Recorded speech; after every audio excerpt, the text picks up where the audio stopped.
Nasa linya na nga po natin si Ma'am Irene Bel Plotenya, ang head ng Negros Occidental PDRRMO, at aalamin nga po natin ang update tungkol sa epekto ng Bagyong Tino, lalong-lalo na sa Canlaon City. Miss Irene, meron ng 16 na namamatay diyan sa Canlaon City, at meron ding 11 na nawawala. Ano pong update dyan ngayon? Sorry po, sir, I'm not from Canlaon City. I'm from province of Negros Occidental. Negros Occidental. Okay. Opo. Kumusta po yung mga nawawala? May mga nadagdag po ba sa listahan at doon sa mga... Opo. So based on our report, sir, we have a total of 49 deaths and 52 missing as of yesterday afternoon po. Opo. Okay. Sa ngayon po ba, meron pa rin may mga lugar na hindi pa rin naaabot ng mga rescuers natin, Miss Irene? So far po, sir, mostly of our areas are accessible kasi hindi na po umuulan.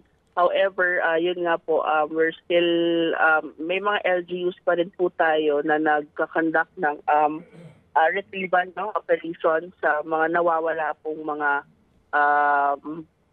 individuals po natin dito sa Negros Occidental.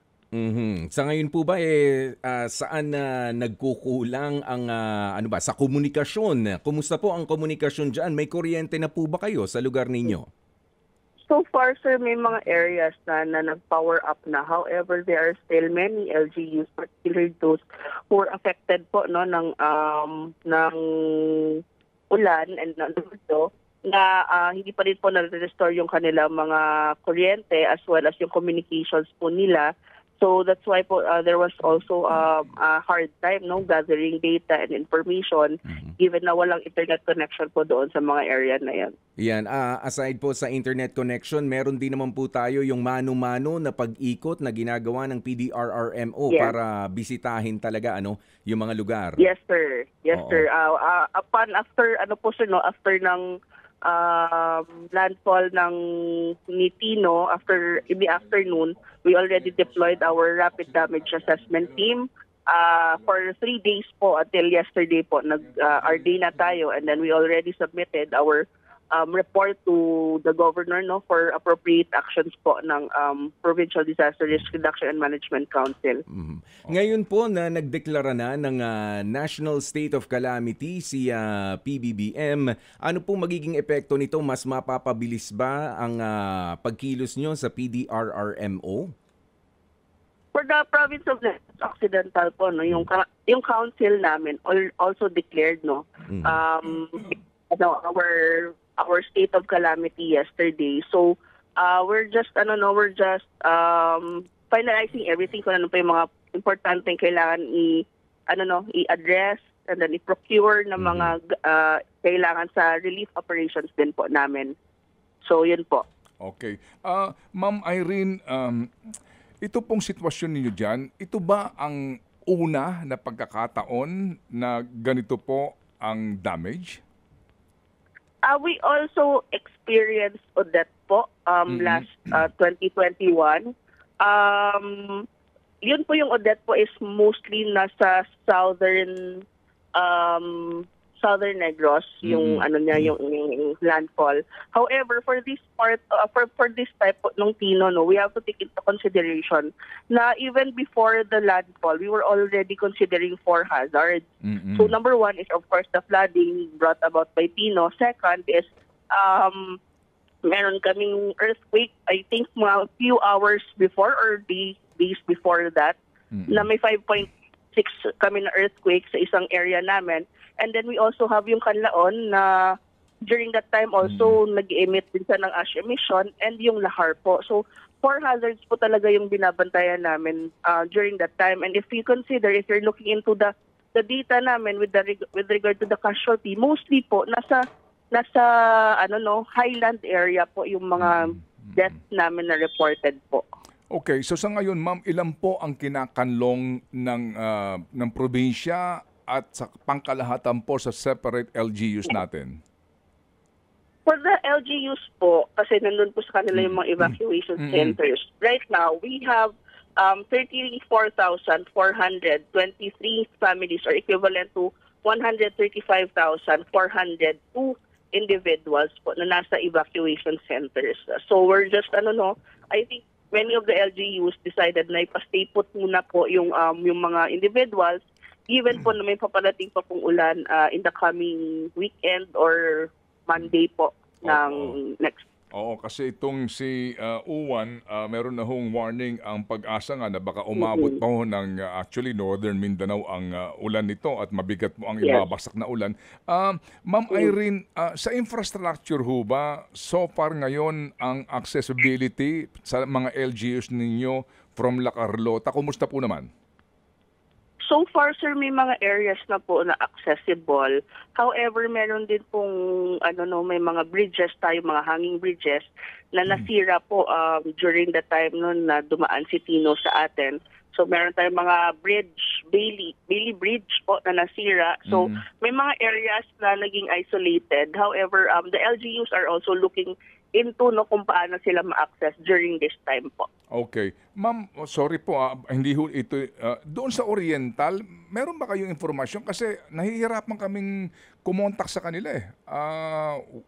Nawalan ho ba talaga doon ang komunikasyon?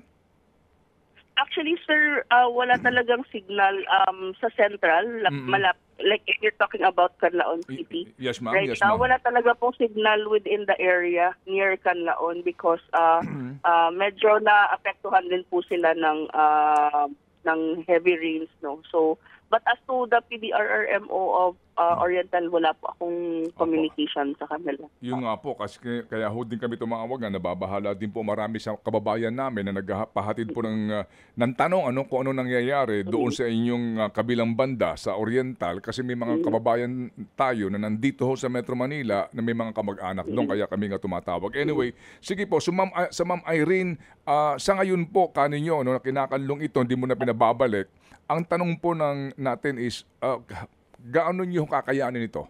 Ang gastos dito, ang pangangalaga, sa lahat ng pangangailangan ng ating pong mga constituents? So far, no sir, for the province of Negros Occidental, we have already provided mga relief packs po sa mga LGUs natin. So right now, we're still in the relief operation. So yesterday, we were able to provide to 8 LGUs, no? So today, marami pa ding LGUs po yung i-deliveran po ng mga food packs po ng province. And then as ang plan po ng province is after ng first wave, magkakaroon po ng second wave of relief operations po sa mga areas affected. Aside from that po, with regard to the declaration of the province for the state of calamity, so meron po kaming quick response fund na pwede po naming itap during this time so that we will be able to procure yung mga relief na kailangan po sa ating mga LGU. But of course, even though we have that quick response fund, we also, what we observe right now is that ang pinaka-priority talaga ng mga LGUs is to provide water po sa kanilang mga constituents. Given nga na walang electricity, pag walang electricity, walang nagpapump ng water stations nila or ng mga water purifying stations nila. So, we are only relying right now with the water filtration systems ng province as well as ng mga ibang LGUs natin within the area na hindi affected, na dineploy na po natin sa mga LGUs na affected. Opo. Alam niyo sa panahong ito na napakalawak ng pinsala, ang hirap sa mga LGUs kasi ang national government ay kumbaga napakarami nilang dapat tugunan na dito talaga malalaman po natin ang kahandaan ng bawat LGU sa kalamidad na ito.